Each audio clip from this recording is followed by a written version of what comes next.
আজকে তোমাদের anthropology optional ডাব্লিউবিসিএসের যে সিলেবাসটি রয়েছে সেই সিলেবাস অনুযায়ী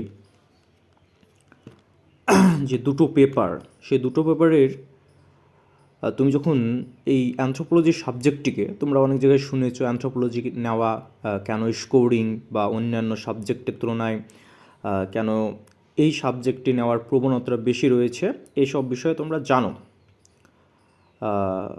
আমি বলবো আমার ভিডিওটি দেখার আগে এগুলো সম্পর্কে জেনে আসো এবং তুমি যদি মনস্থির করো যে হ্যাঁ কোন অপশনালটা আমি নিতে যাচ্ছি বা নেওয়া আমার উচিত, এবং অ্যানথ্রোপোলজিকে তুমি যদি তার সে অপশানগুলোর মধ্যে একটা রাখো, তাহলে তুমি আমার ভিডিওটি দেখতে পারো, নইলে দেখার ভীষণ তেমন কোনো প্রয়োজন নেই।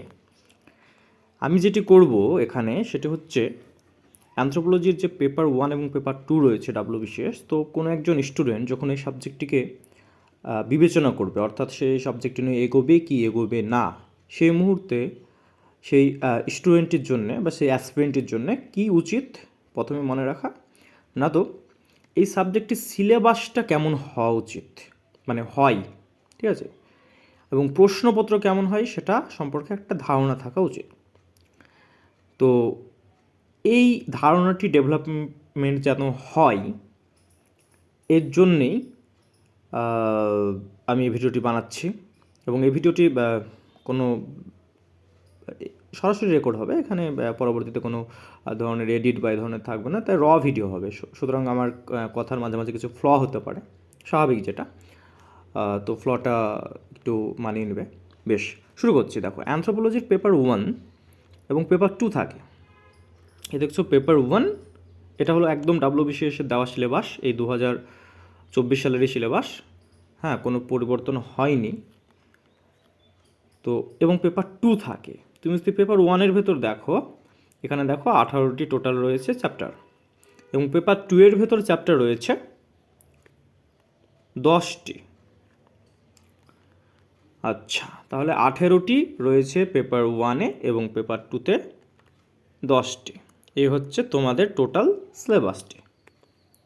পেপার 1 এবং পেপার 2 দুটো থাকে, তোমরা জানো। এবার আমি ধাপে ধাপে এগোবো। এই ভিডিওর মাধ্যমে যতটা আমি আলোচনা করতে পারবো ততটা হবে, না হয় পরবর্তীতে আবার সেকেন্ড পার্ট নিয়ে আসবো। ওকে, দেখো, প্রথমেই চ্যাপ্টার 1 বলছে তোমাকে যে introducing anthropology, meaning, scope of anthropology এবং মেজর ব্রাঞ্চেস অফ অ্যানথ্রোপোলজি। মানে এখানে কী বলতে চাইছে, এই চ্যাপ্টারটি সম্পর্কে তোমাকে কি পড়তে হবে আমি সেটি সম্পর্কে বলি। যেটা হচ্ছে যে অ্যানথ্রোপোলজি সাবজেক্টটা কী, অ্যানথ্রোপোলজি কেন, এবং এর স্কোপ কী কী রয়েছে, অর্থাৎ অ্যানথ্রোপোলজি সাবজেক্টটি পড়ার পর কোন কোন ফিল্ডে এর প্রয়োগ রয়েছে, এই ধরনের ব্যাপারটাই তুমি জানতে পারবে। এবং মেজর ব্রাঞ্চেস, কী কী ব্রাঞ্চ রয়েছে, প্রত্যেকটা সাবজেক্টে তো ব্রাঞ্চ থাকে বিভিন্ন, যেমন তুমি যদি জুলজিতে দেখো, তার মানে অ্যানিম্যাল কিংডম আছে, তারপর কম্পারেটিভ অ্যানাটমি, তো এটসেট্রা এটসেট্রা যেরকম থাকে। তো দেখো, মেজর ব্রাঞ্চেস অফ অ্যানথ্রোপোলজি, সেখানে দেখবে 4টি ব্রাঞ্চ রয়েছে। হ্যাঁ, বিভিন্ন অ্যানথ্রোপোলজিস্ট বিভিন্ন ব্রাঞ্চ করে, কিন্তু এখানে তোমাকে এই 4টি সম্পর্কে পড়তে হবে: socio cultural, biological, archaeological, linguistic.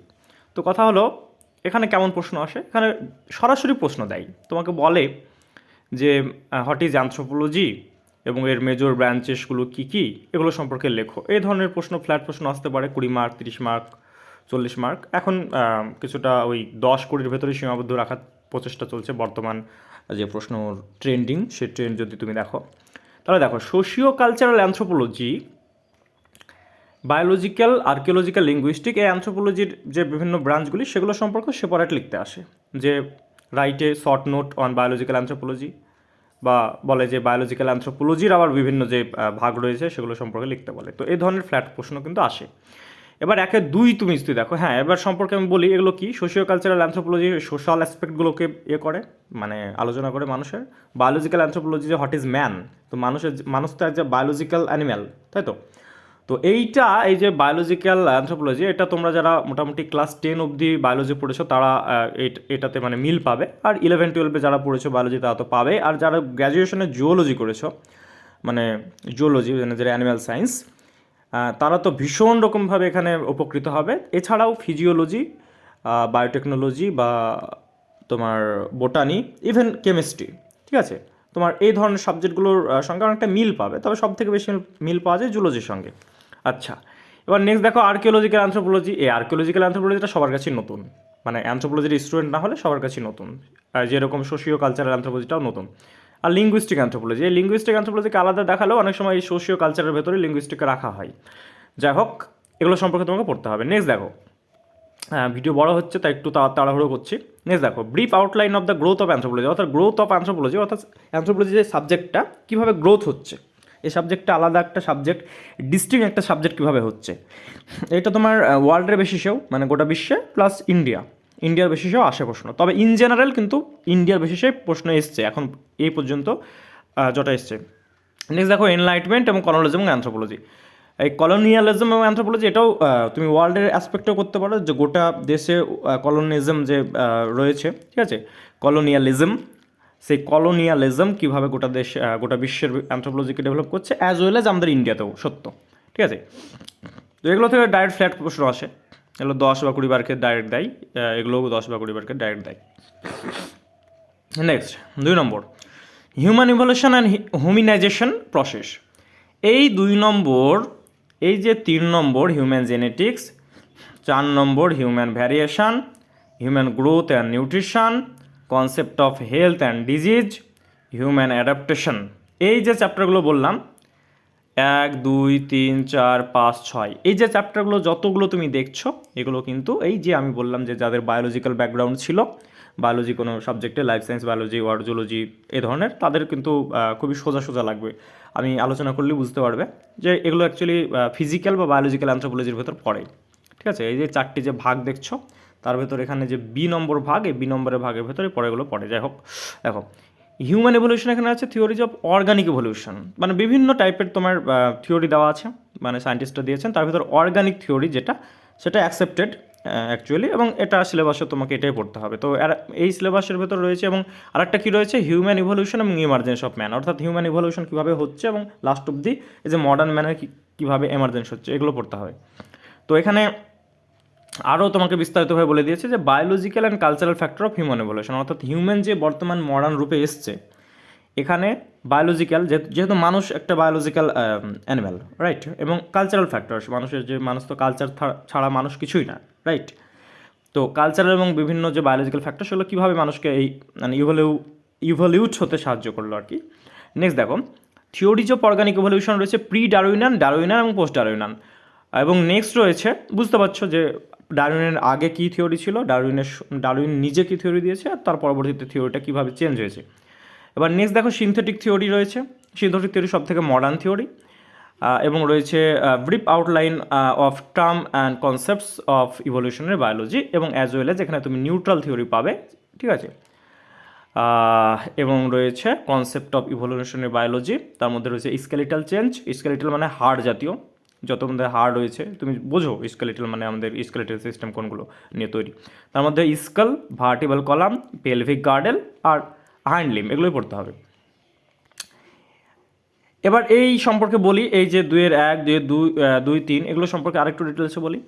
ডিটেলসটা হচ্ছে যে তোমার তুমি প্রি ডারউইনিয়ান দেখলে, তো এখন পর্যন্ত পরীক্ষায় ল্যামার্কিজমই এসছে, অর্থাৎ ডারউইনের আগে বিভিন্ন থিওরি থাকলেও ল্যামার্কের থিওরিটা এসছে পরীক্ষায়, এবং ল্যামার্কটাই প্রি ডারউইনিয়ান ইজ ইকুয়াল টু তোমার ওই ল্যামার্ক তুমি ধরে নিতে পারো। তারপর ডারউইন এবং পোস্ট ডারউইনিজম, এবার পোস্ট ডারউইনিজমে কিন্তু যে থিওরিটা সেটা কিন্তু আবার ঘুরিয়ে সিনথেটিক থিওরি, তো সিনথেটিক থিওরি এসছে, অর্থাৎ তোমাকে ওই এখানে ল্যামার্ক করতে হবে, এখানে ডারউইন করতে হবে, মানে প্রিপারেশন করতে হবে, এবং রয়েছে পোস্ট ডারউইনের ভেতর কোনটা করতে হবে না, তো সিনথেটিক থিওরি, রাইট। এবং কিছু তোমার কনসেপ্ট অফ ইভলিউশনারি বায়োলজির টার্ম রয়েছে, ঠিক আছে, ইভলিউশনারি বায়োলজির কিছু টার্ম রয়েছে, মোটামুটি আমাদের ডাব্লিউবিসিএস সিলেবাসে মেনশন করা নাই, কিন্তু ইউপিএসসি সিলেবাসে তুমি যদি দেখো এগুলো মেনশন করা রয়েছে। তো এই যে ব্যাপারটা, যে এগুলো, এটা তুমি যদি ইউপিএসসি সিলেবাসটা দেখো তাহলে তোমার আরেকটা ক্লিয়ার হয়ে যাবে যে অ্যাকচুয়ালি যে টার্ম বা কনসেপ্ট, কোন কনসেপ্টগুলো পড়বো, ঠিক আছে। তো ওখানে তুমি দেখে নিতে পারো, এছাড়াও যে কোনো বইয়ে তোমার দেওয়া থাকে। নিউট্রাল থিওরি 10 বা 20 মার্কের আসে। হোয়াট ইজ নিউট্রাল থিওরি, এর নিউট্রাল থিওরি কী বলছে, এর বেসিস কী, এরকম প্রশ্ন। যাই হোক, নেক্সট স্কেলেটাল চেঞ্জের মধ্যে রয়েছে skull, vertebral column, pelvic girdle, hand limb, এগুলো তোমার একটা প্রশ্ন আসতে পারে, আলাদা আলাদা আসতে পারে, একটা এলে ওই শর্ট প্রশ্ন আসবে, আর আলাদা আলাদা এলে মোটামুটি 20 মার্কের মতো আসতে পারে।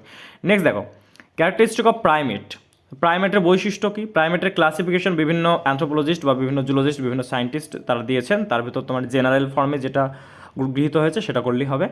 এবং এর সঙ্গে তুমি নির্দিষ্ট যে যার ক্লাসিফিকেশনটা আর কি ফলো করছে সেটা সাল তারিখ, আই মিন যে নির্দিষ্ট ইয়ারে নির্দিষ্ট অ্যানথ্রোপোলজিস্ট বা নির্দিষ্ট বায়োলজিস্ট দিয়েছিলেন, তো তার নামটা উল্লেখ করতে পারো। যাই হোক, নেক্সট দেখো feature and distribution of new world monkey, old world monkey, Asian এবং আফ্রিকান এপস, রাইট।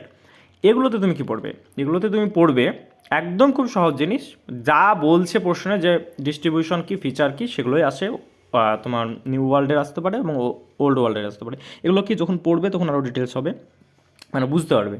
এবং এশিয়ান আফ্রিকান এপস সম্পর্কে এগুলো অনেক সময় তোমার পার্থক্য আকারেও দিয়ে দেয়, যে নিউ ওয়ার্ল্ডের সঙ্গে ওল্ড ওয়ার্ল্ড মাঙ্কির পার্থক্য কী, এশিয়ান এবং আফ্রিকান এপসের পার্থক্য কী, বা এদের আলাদা আলাদা ডিস্টিংক্ট বৈশিষ্ট্য, সেগুলো দিতে পারে। নেক্সট দেখো থিওরিজ অফ হিউম্যান অরিজিন, ঠিক আছে। হিউম্যান অরিজিন সম্পর্কিত যেসব থিওরিগুলো রয়েছে সেগুলো সম্পর্কে পড়তে হবে। এগুলো যে কোনো স্ট্যান্ডার্ড বই পাওয়া যায়।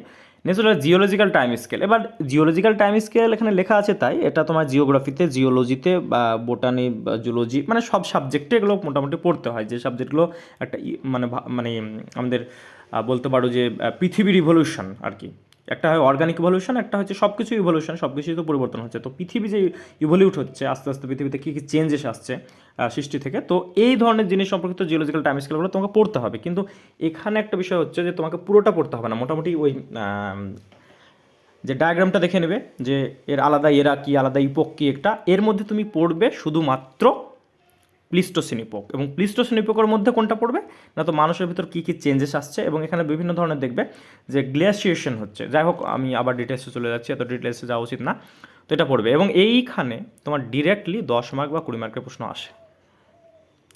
এবং রয়েছে ফাইলোজেনেটিক স্ট্যাটাস, ডিস্ট্রিবিউশন এবং ক্যারেক্টারিস্টিক। কাদের কাদের রয়েছে? এগুলো হচ্ছে বিভিন্ন ফসিল, মানে মানুষের যে ফসিলস, ঠিক আছে, মানে জীবাশ্ম যেগুলো পরবর্তীতে উদ্ধার হয়েছে, এবং এগুলো থেকে যে বিভিন্ন ধরনের, মানে কোথায় থেকে উদ্ধার হয়েছে, তুমি যদি ডিস্ট্রিবিউশন দেখো কোথায় থেকে উদ্ধার হয়েছে, তারপর পরবর্তীতে কোথায় কোথায় এদেরকে পাওয়া গিয়েছে বা মানে ছিল আর কি।